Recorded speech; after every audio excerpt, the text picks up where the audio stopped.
بسم اللہ الرحمن الرحیم.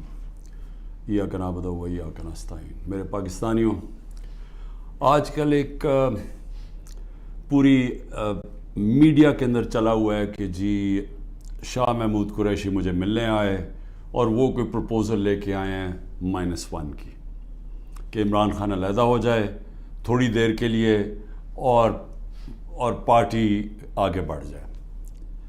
تو میں آپ سب کے لیے پہلے تو شاہ محمود کوئی اس طرح کی پروپوزل نہیں لے کے آئے، اور بات چیت ہوئی کہ ان کا جیل میں ٹائم گزرا، کس سے ملے، ہمارے کئی لوگ تھے جو ان سے ملنے آئے، تو وہ سب کی بات چیت ہوئی اور پھر آگے ہم نے کرنا کیا. لیکن میں آپ سب کو ذرا سمجھانا چاہتا ہوں کہ 2 طرح کی پالیٹکس ہیں.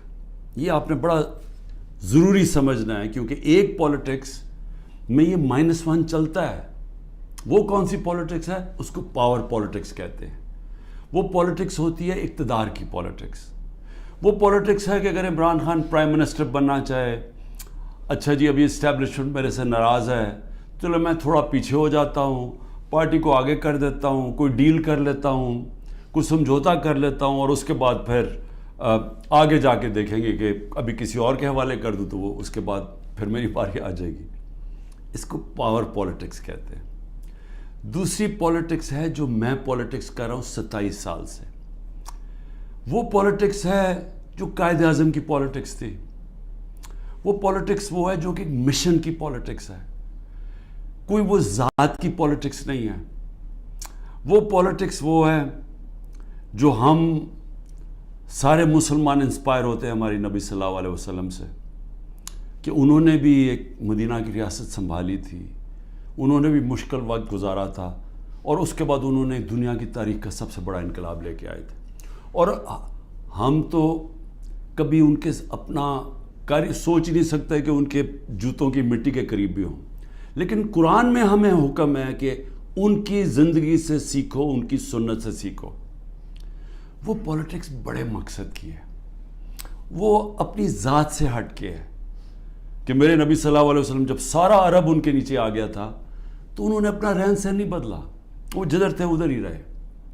مقصد بڑا تھا. تو ہم تو ان سے انسپائر ہوئے ہیں.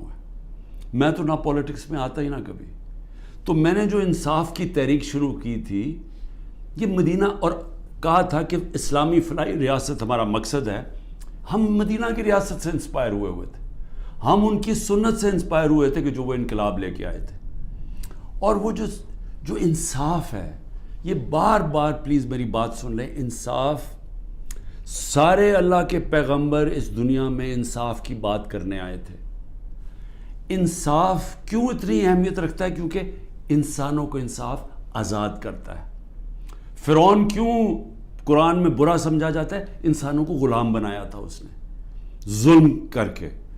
کیوں نبی صلی اللہ علیہ وسلم دنیا کا انقلاب لے کے اور چھوٹے سے انسانوں کو بڑے انسان بنا دیا؟ کیونکہ انصاف سے آزاد کر دیا. لا الہ الا اللہ نے لوگوں کو آزاد کر دیا. تو جو میری تحریک تھی انصاف کی، وہ اصل میں آزادی کی تحریک تھی، کیونکہ انصاف آئے گا تو لوگ آزاد ہوں گے. اور جو میرا سارا تجربہ تھا دنیا کا، جو مغرب کو میں نے دیکھا، تو وہاں کیوں لوگ جاتے ہیں نوکریوں کے لیے؟ کیوں وہاں خوشحالی ہے؟ کیونکہ لوگ آزاد ہیں. لوگ آزاد کیوں ہیں؟ کیونکہ وہاں انصاف ہے، رول آف لا ہے، حقوق کی ان کا انصاف کا نظام میرے حقوق کی حفاظت کرتا ہے. وہاں یہ حرکتیں نہیں ہو سکتی جو پاکستان میں ہوتی رہی ہیں. اور میں یہ بھی کہتا ہوں کہ میرے اپنے لوگوں کو، میں اپنی ٹیم کو بتاتا ہوں کہ اب آپ کو پتہ چلا جو ہمارے پر جب ظلم ہوا، کہ کیسے پاکستان کا کمزور طبقہ، مزدور، ہاری، کسان، جو کمزور طبقہ ہے، غریب، وہ چھابڑی والا، چھوٹے دکاندار، چھوٹے صنعت کار، یہ ہر وقت ان کو اس کا ظلم کا سامنا کرنا پڑتا ہے. جب وہ طاقتور کے سامنے آتے ہیں، ان کے پاس کوئی ان کی حفاظت کرنے کے لیے نہیں، ان کے تحفظ کرنے کے لیے نہیں، ان کے فنڈامنٹل رائٹس کو کوئی کسی قسم کا تحفظ نہیں. اور اس لیے تھانہ کچہری پٹواری کی پالیٹکس ہے، کیونکہ جو ان کا رائٹ ہے تھانہ کچہری پٹواری، وہی ان کو ادھر ظلم ہوتا ہے ان کے اوپر، ان کی زمینوں پہ قبضہ ہوتا ہے، قبضہ گروپ ہے یہاں، کیونکہ انصاف نہیں ہے. تو یہ میری ساری موومنٹ شروع ہوئی تھی تب 27 سال پہلے. یہ میری موومنٹ تب تک رہے گی جب تک میں زندہ ہوں، جب تک ہم اس ملک میں حقیقی آزادی، انصاف لے کے حقیقی آزادی نہیں لے کے آتے. اب یہ جب مجھے یہ کہتی ہیں چیزیں کہ جی وہ -1 کیسے ہوگا؟ جو آدمی ایک تحریک پہ 27 سال سے لگا ہوا ہے، ایک ملک کے اندر ایک جدوجہد کر رہا ہے، تو وہ کیا وہ ڈیلز کرے گا؟ کیا اس کو کیا چیز اس کو خریدے گی؟ بتائے میرے ضمیر کی کیا قیمت ہے؟ کیا پرائم منسٹرشپ قیمت ہے کہ اگر آپ یہ کر دیں تو آپ کو پرائم منسٹر میں تو پرائم منسٹر بن چکا ہوں. اور میں نے جب پرائم منسٹر بنا، میں نے ایک بات کہی کہ اگر پھر وہ مجھے 2018 کا موقع ملتا، میں سیدھی الیکشنز پھر سے کرواتا. کیونکہ جو میں انصاف لانا چاہتا ہوں اور طاقتور کو قانون کے نیچے لانا چاہتا ہوں، وہ آئی تب سکتا ہے جب آپ کے پاس طاقت ہو. تو جب ایک کمزور ایک کولیشن گورنمنٹ، وہ اس پہ کیسے طاقت ہوگی کہ اس ملک میں انصاف قائم کرے؟ تو میں نے اس لیے بار بار میں نے کہا، میرے سے جب لوگوں نے پوچھا کہ آپ نے کیا غلطی کی، میں نے کہا میں نے غلطی یہ کی کہ مجھے شروع میں الیکشن کروا دینے چاہیے تھے، اور کمزور گورنمنٹ سے میں وہ اصلاحات جو لانا چاہتا تھا وہ نہیں لا سکتا تھا. تو اب میں آپ کو بتاؤں کہ جس طرح کی حرکتیں ہو رہی ہیں میرے لوگوں کے اوپر، میں اس لیے یہ آپ کے سامنے رکھنا چاہتا ہوں کہ آزاد معاشروں کے اندر یہ نہیں ہو سکتا. یہ صرف غلاموں کو ہوتا ہے. یہ صرف فرعون ایسی حرکتیں کرتا تھا لوگوں کے اوپر دہشت پھیلانے کے لیے، جو آج ہمارے پہ ہو رہا ہے. اور میں سارے پاکستانیوں کو کہنا چاہتا ہوں، جو اس وقت یہ پی ڈی ایم والے بھی بیٹھے ہوئے ہیں، یہ جو آپ تماشا دیکھ رہے ہیں، یہ یاد رکھیں کہ یہ آج ہمارے پہ ظلم ہو رہا ہے. یہ ظلم آپ کے اوپر بھی ہوگا جب ایک ملک کے سارے انصاف کے اداروں کو، جب ان کو استعمال کیا جاتا ہے، حکومتی اداروں کو استعمال کیا جاتا ہے ایک پارٹی کو ختم کرنے کے لیے اور ان کے لوگوں کے اوپر دہشت پھیلانے کے لیے. تو یہ سسٹم پھر جاتا نہیں ہے. کوئی بھی سنبھال کے یہ سسٹم اگر آج ہمارے حقوق نہیں، اگر ہمارے فنڈامنٹل رائٹس نہیں ہیں، تو یہ اب کل آپ کے بھی نہیں ہوں گے.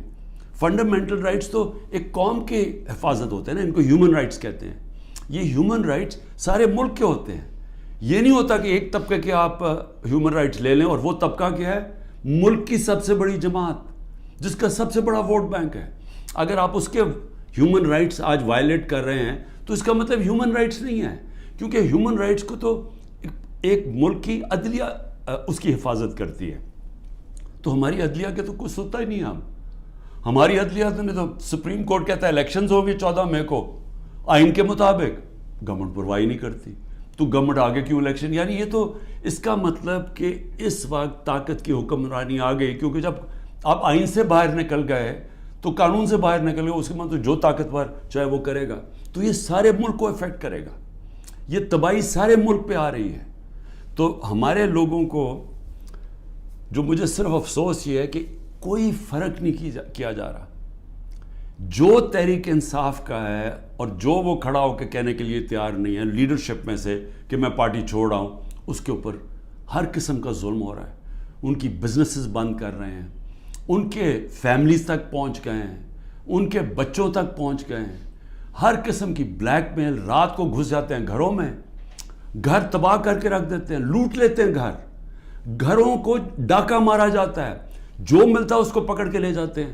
اگر وہ سارے تو چھپے ہوئے ہیں، ان کے رشتہ داروں کو پکڑ کے لے جاتے ہیں. یہ تو بدترین دنیا کی ڈکٹیٹرشپس میں، یعنی وہ نظام جن کی دنیا مثال دیتی ہے، ہٹلر کا جرمنی، اسٹالن کا رشیا، سوویت یونین، یہ ان خوفناک ظلم کے نظاموں میں اس طرح کی چیزیں ہوتی تھی جو آج ہمارے اوپر ہو رہی ہیں. میرے پاس عالیہ حمزہ کی بیٹیاں ہیں، میں نے کل ان کو ملا، 3 بیٹیوں کو. 1 مہینے سے اس کو بند کیا ہوا عالیہ حمزہ. کیا اس کا قصور ہے؟ اس کا والد وہ میرے پاس آئے، انہوں نے بتایا کیسے گھر میں گھس کے انہوں نے ساری چیزیں توڑ دی، ان کی ٹی وی توڑ دیے. 2 آدمی انہوں نے لاٹھیاں پکڑی ہوئی تھی، جو چیز آئے توڑ کے چلے گئے. جو چیز 2-3 اچھی چیزیں پسند آئیں اٹھا کے لے گئے. تو یہ کون سے ملک میں ہوتا ہے؟ یہ غلام ملکوں میں لوگوں کو غلام بنانے کے لیے یہ ہو رہا ہے. یہ آزاد قوموں میں نہیں ہوتا. اور یہ جس طرف ہم جا رہے ہیں, یہ جو ظلم کر رہے ہیں, صرف اور صرف خوف پلا کے سمجھ رہے ہیں کہ یہ پارٹی ٹوٹ جائے گی. اور کئی لوگ چلے بھی گئے ہیں. لیکن کیا اب میرے سے پوچھیں کہ کیا مجھے اس سے کوئی فرق پڑ رہا ہے؟ 150 سے اوپر کیسز کر دیے. قتل کا کیس آخری کر دیا میرے اوپر. مجھے 19 بیلیں لیے میں نے ایک دن میں. یہ دنیا کا ریکارڈ ہے. اس کے بعد 4 گھنٹے نیب میں بیٹھا ہوں. 4 گھنٹے نیب نے میرے سے وہ جو سوال پوچھے, میں چیلنج کرتا ہوں کہ کسی عدالت کے اندر کبھی بھی یہ کیس کی کوئی اہمیت ہو جائے. کوئی کیس ہی نہیں ہے. کیبنٹ کا فیصلہ ہے, ساری کیبنٹ نے فیصلہ کیا. اب یہ دکھانا تھا کہ مجھے اس سے کوئی ذاتی فائدہ ہوا. کیا القاعدہ جو پہلا بن چکی تھی, شروع ہو گئی تھی یونیورسٹی, کیا وہ ایک ٹرسٹ ہے؟ وہاں غریب گھرانوں کے بچوں کو مفت تعلیم مل رہی ہے سیرت نبی پہ اور یہ جو ٹیکنالوجی کے اوپر. وہ ٹرسٹ ہے جس نے شوکت خانم ہے. مجھے اس سے کیا فائدہ ہے؟ 1 روپیہ نہیں دکھا سکتے مجھے کیا فائدہ ہو. نہ ہی ہو کسی ٹرسٹ سے کسی کو فائدہ نہیں ہو سکتا. ٹرسٹ ڈیڈ میں لکھا ہوا ہے. تو وہ کیسز بھی ہیں, قتل کا کیس بھی ہے. ہر روز کوئی نئے کیس آ جاتا ہے. عدالتوں کے میں چکر مار رہا ہوں, لیکن مجھے اس سے کوئی فرق نہیں پڑتا. میں ہر عدالت میں جاتا ہوں, ہر کیس میں جاتا ہوں, یہ بتانے کے لیے کہ میں قانون سے اوپر نہیں ہوں. جبکہ میرے اوپر یہ جان کے کیا جا رہا ہے, یہ مجھے خوف دلانے کے لیے کیا جا رہا ہے. میں یہ آج کہنا چاہتا ہوں کہ یا اس سے یہ سارے کیسز کریں, اور اس کیسز میں کیونکہ کسی عدالت میں کوئی سزا نہیں ہو سکتی, ملٹری کورٹس سیٹ اپ کیے ہیں.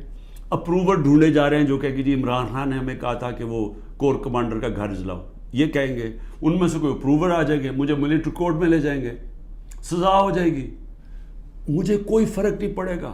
جو آدمی ایک مشن, جو 22 سال سٹرگل کر کے, جو اگر جس کے پاس سب کچھ تھا, کوئی ضرورت نہیں تھی 22 سال سٹرگل کرنے کی, اگر وہ آج 27 سال کے بعد اگر کسی کا خیال ہے کہ میں جیل سے ڈر جاؤں گا, یا جو بھی ہے جو 2.5 قاتلانے ہم دو میرے اوپر حملے ہو چکے ہیں قتل کرنے کے لیے, ایک مجھے وقت پہ پتہ چل گیا تو میں نے ٹی وی پہ بتا دیا کہ کیا کرنے جا رہے تھے, تو اس سے کیا فرق پڑے گا؟ جو قاتلانہ حملے سے نہیں ڈرتا تو وہ کس سے اور ڈرے گا؟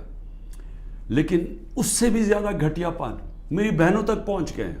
میری بیوی کے اوپر کیس, ٹرسٹی ہو کے اس کا وارنٹ کا, ایک ٹرسٹی کو 1 پیسہ نہیں مل سکتا, کیونکہ وہ سیرت نبی میں بہت ان کی سٹڈی ہے, وہ انٹرسٹڈ تھی القادر یونیورسٹی, وہ ٹرسٹی ہے, اس کے اوپر وارنٹ نکال دیا.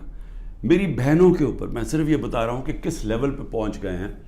ایک بہن کا بیٹے کے اوپر وارنٹ نکالا ہے, اس کا خنسامہ اٹھا کے لے گئے, وہ بیٹا نہیں تھا.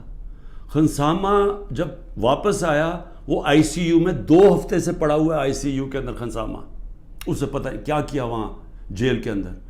ایک بہن اس کی بہو کے پاس پہنچ گئے کہ جی آپ کوئی جیو فینسنگ میں آپ کہیں تھی, اس کے پاس پہنچ گئے. ایک بہن اس کی زمین اس کے اوپر اینٹی کرپشن پہنچ گئی ہے. میں نے اپنی بہنوں کو ویسے کہا, میں نے کہا دیکھو ملک سے باہر چلے جاؤ. وہ تینوں کھڑی ہیں, نہیں ہم فیس کریں گے, ہم نہیں جاتے. مجھے کئی دفعہ جی عمران خان آپ ملک سے باہر, میں کیوں ملک سے باہر جاؤں گا؟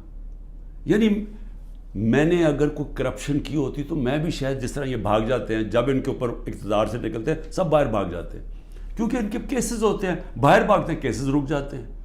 میں سارے کیسز فیس کروں گا کیونکہ میں نے کوئی غلط کام نہیں کیا.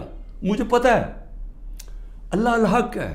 یہ خود ہی جب یہ جو کوئٹہ کا مرڈر کیس کیا, یہ خود ہی ذلیل ہو رہے ہیں اس میں. سب کو پتہ ہے, کوئٹہ کے اندر سب کو پتہ ہے کہ ان کی دشمنی تھی. میں پھر آگے آپ کو کہوں, اب آگے کیا راستہ ہے, ملک کا راستہ آگے کیا ہے؟ میں جو یہ ان سے بات کرتا ہوں کہ میرے سے بات چیت کرو, کوئی بات چیت نہیں کرتا. میں اپنی اسٹیبلشمنٹ آرمی چیف سے اسے کہتا ہوں کہ بات چیت کرو, وہ کوئی بات چیت کرنے کے لیے تیار نہیں ہے. میں اپنی ذات کے لیے آپ سے بات نہیں کرنا چاہتا. مجھے آپ کچھ نہیں دے سکتے. قوم میرے ساتھ کھڑی ہے, کیا کوئی دے سکتا ہے؟ میں کوئی چور دروازے تو آنا نہیں چاہتا. اگر قوم مجھے ووٹ دے گی میں تیار ہوں, لیکن اگر قوم ووٹ نہیں دے گی تو نہیں. اللہ نے تو سب کچھ, میں وہ اللہ نے کا شکر ادا کرتا ہوں ہر وقت کا جو اس نے مجھے دیا. لیکن میں بات کرنا چاہتا ہوں کہ ملک تباہی کی طرف جا رہا ہے. یہ جو بجٹ آیا ہے, اس بجٹ کے اندر ذرا آپ کو سمجھ آ جانا چاہیے کہ ہم اب کدھر ایک دلدل کے اندر دھستے جا رہے ہیں. آپ یہ سوچیں کہ فیڈرل گورنمنٹ جو سارا جب وہ پیسے دے دے گی صوبوں کو, جو 5,000 ارب روپیہ صوبوں کو جب جائے گا, تو فیڈرل گورنمنٹ کے پاس جو پیسہ بچے گا اس سے زیادہ جو ہمارا سود دینا ہے, ہم نے قرضوں کے اوپر سود دینا ہے, وہ سود اس سے زیادہ ہے. 7,300 ارب روپے کا سود دینا ہے. مشکل سے فیڈرل گورنمنٹ کے پاس بچ جائے گا 7,000 ارب سے بھی کم, تو سارا پھر ملک قرضوں پہ چلے گا. ہم نے 3.5 سال میں 18,000 ارب 18,400 ارب قرضہ لیا تھا. 18,400 ارب قرضہ 3.5 سالوں میں. انہوں نے تقریباً 15,000 ارب قرضہ ایک سال میں لے لیا. تو یہ قرضے چڑھائے جا رہے ہیں, انڈسٹری بند ہو رہی ہے. گروتھ ریٹ جو تھی جس سے دولت میں اضافہ ہوتا ہے وہ 6.1% سال پہلے تھی, آج وہ پہنچ گئی ہے 0.3 پہ. تو جو دولت ہے اس کے اندر تو کمی ہو رہی ہے, قرضے بڑھتے جا رہے ہیں. ڈالر کدھر سے آئیں گے؟ انہوں نے 25-30 ارب ڈالر ایک سال کے اندر دینے ہیں, وہ کدھر سے آئیں گے؟ تو میں آج اس لیے یہ سوال پوچھ رہا ہوں کہ کوئی تو روڈ میپ ہوگا نا. ابھی تو روڈ میپ یہ ہے کہ کسی نہ کسی طرح عمران خان کو ختم کرو, اور اگر P T I Imran Khan سے تو اس کو ختم کرو. تو ابھی تو یہ ون پوائنٹ ایجنڈا, ساری ایجنسیز, سب کچھ, سارے ملک کے ادارے وہ اسی پہ لگے ہوئے ہیں کام کر رہے ہیں. لیکن میں سوال کچھ اور پوچھ رہا ہوں. میں یہ نہیں کہہ رہا کہ کریں, ہم کھڑے ہیں. اس میں سے ایک آپ یہ کرم کر رہے ہیں کہ میرے جو نظریاتی لوگ ہیں وہ نظر آنے شروع ہو گئے ہیں کہ وہ نظریاتی لوگ کون ہیں, اور وہ نظر آنا شروع ہو گئے کہ جو ہمارے ساتھ اور مقصد کے لیے آئے تھے, ان نظریے کے لیے نہیں آئے تھے. تو ایک تو آپ فائدہ کر رہے ہیں کیونکہ صرف نظریاتی پارٹی اب پاکستان کو اس دلدل سے نکال سکتی ہے. لیکن نکالے گی کیسے؟ میری آخر میں بات سن لیں, ایک ہی طرح ہم نکلیں گے. ہمیں کوئی اب باہر سے پیسے دینے کے لیے تیار نہیں ہے. ہمارے جو دوست ملک ہیں وہ بھی پیسے دینے کے لیے نہیں تیار.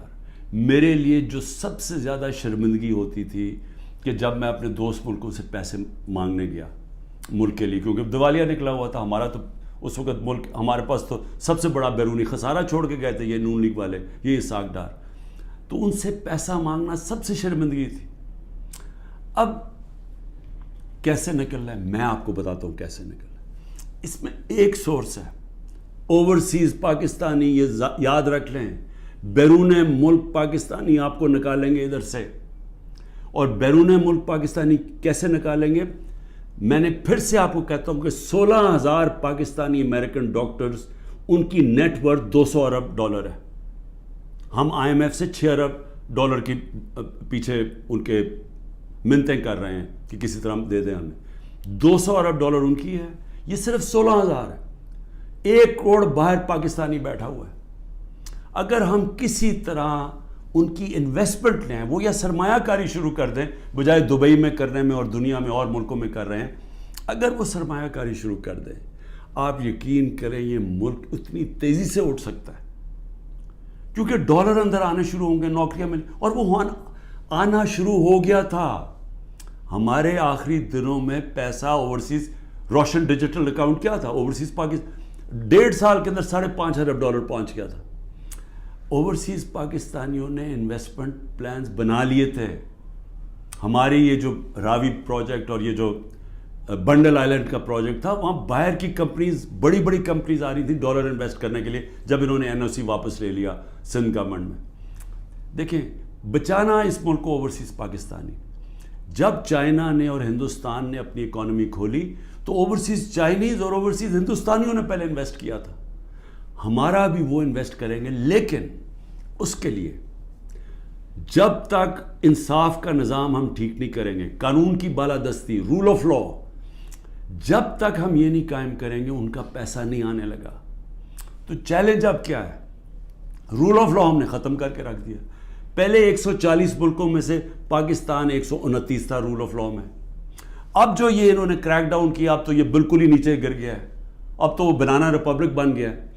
تو جب رول آف لا ہی نہیں ہے, انویسٹمنٹ کیسے آئے گی؟ انویسٹمنٹ نہیں آئے گی, دولت میں اضافہ کیسے ہوگا؟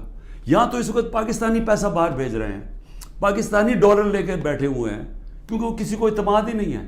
تو جب تک ہم اس ملک کا نظام ٹھیک نہیں کرتے, جو میں 27 سال پہلے انصاف کی تحریک لے کے نکلا تھا, رول آف لا کی تحریک, وہ جب تک اب ہم قائم نہیں کریں گے, پاکستان کے نظام کو ٹھیک نہیں کریں گے, گورننس سسٹم تب ٹھیک ہوگا, ادارے مضبوط ہوں گے. اور جب لوگوں کو اعتماد ہو جائے گا کہ ہمارے اب جب میں اپنی سرمایہ کاری کروں تو یہاں کا جو قانون ہے, جو ان کی لا انفورسمنٹ ہے, جو ان کی عدلیہ ہے, وہ میری سرمایہ کاری کی حفاظت کرے گی, میرے سے فراڈ نہیں ہونے دے گی. یہ جب تک اعتماد نہیں ہوتا پیسہ نہیں آنے لگا. اور اس کے لیے جب تک کہ حکومت نہیں آتی جو پبلک مینڈیٹ سے آئے, جس کو پبلک سپورٹ کرے, جس کو بڑا ووٹ ملے اور پبلک کی سپورٹ سے آئے, صرف وہی بڑے بڑے فیصلے کر سکتی ہے. نہیں تو ان کو تو آپ نے دیکھ ہی لیا ہے کیا کیا انہوں نے, سوائے مہنگائی کر کے, تاریخی مہنگائی 38% پہ, انہوں نے کیا کیا؟ انڈسٹری بند ہو گئی ہے, بے روزگاری بڑھ گئی ہے, گروتھ ریٹ, انہوں نے اور کیا کرنا ہے؟ تو یہ جو ابھی تک تو گیم پلان میں یہی کھچڑی پکنے لگی ہے نا. آگے نئی آ گئی ہے, نئی جماعت ایک کریٹ کر دی ہے, ہم نے بھی اپنے بڑے بڑے اچھے 27 سال پرانے ہم نے لوگ وہاں بھی بھیج دیا ہیں ان کے پاس, اور ضرورت ہے تو حکم کریں ہم اور بھی بھیج دیتے ہیں. لیکن اس سے ملک ٹھیک نہیں ہونے لگا. ملک ٹھیک تب ہوگا جب ایک public mandate, free and fair election کے بعد ایک مضبوط گورنمنٹ آئے گی. اور میں اپنی اسٹیبلشمنٹ کو آج پھر سے کہتا ہوں, نظر ثانی کرے, ملک تباہی کی طرف جا رہا ہے. اور جب یہ تباہی جس طرف جا رہا ہے اور IMF کی اگلی کنڈیشنز آئیں گی, جس طرح انہوں نے مصر اور سری لنکا میں انہوں نے کنڈیشن لگائی, وہ کیا ہے کہ فوج کا بجٹ کام کرو, دونوں جگہ انہوں نے کہا. تو یہ تو ہم ادھر جا رہے ہیں کہ ہم اپنی سیکیورٹی اینڈ میں کمپرومائز کریں گے, اور اگر وہ سیکیورٹی کمپرومائز ہوگی اس ملک کی تو ہمارے جو دشمن بیٹھے ہیں وہ ملک توڑنے کے لیے تیار ہیں.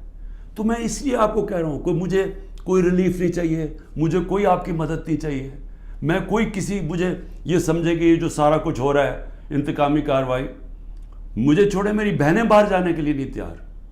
وہ تو عورتوں کے اوپر تو کبھی اس ملک میں ایسے نہیں ہوا, لیکن ملک نیچے جا رہا ہے. اور اس لیے وقت کم ہے, جس طرح دن بڑھتے جا رہے ہیں ہم اور اپنے ملک کو تباہی کی طرف لے کے جا رہے ہیں. صرف قانون ختم ہو چکا ہے. کسی کو اس وقت پھر سے میں کہتا ہوں, جب عدلیہ اپنے فیصلے نہیں کروا سکتی, جب آئین کی کوئی پرواہ نہیں کر رہا, جب پولیس کھلے عام گھروں میں گھس کے لوگوں کے گھر لوٹ رہی ہے اور اٹھا کے لے کے لوگوں کو جا رہی ہے, کلیکٹیو پنشمنٹ دے رہی ہے, تو اس ملک میں تو اب باہر کے لوگ کیا سوچ رہے ہوں گے؟ بتائیں نا, بیرون ملک پاکستانی جو آپ کا بڑا اثاثہ ہے وہ کیا سوچ رہا ہوگا؟ وہ کوئی سوچے گا کہ پاکستان میں پیسہ لگانا ہے؟ تو اگر انہوں نے نہیں لگانا تو اور تو اس وقت کوئی ہے نہیں. جب تک ہم ملک کی ایکسپورٹس نہیں بڑھاتے, وہ تو ٹائم لگے گا کہ ہم اپنی ڈالر انکم بڑھائیں. تو اس میں تو صرف ایک ہی انٹرم میں تو صرف اوورسیز پاکستانی مدد کر سکتے ہیں. شکریہ. پاکستان زندہ باد.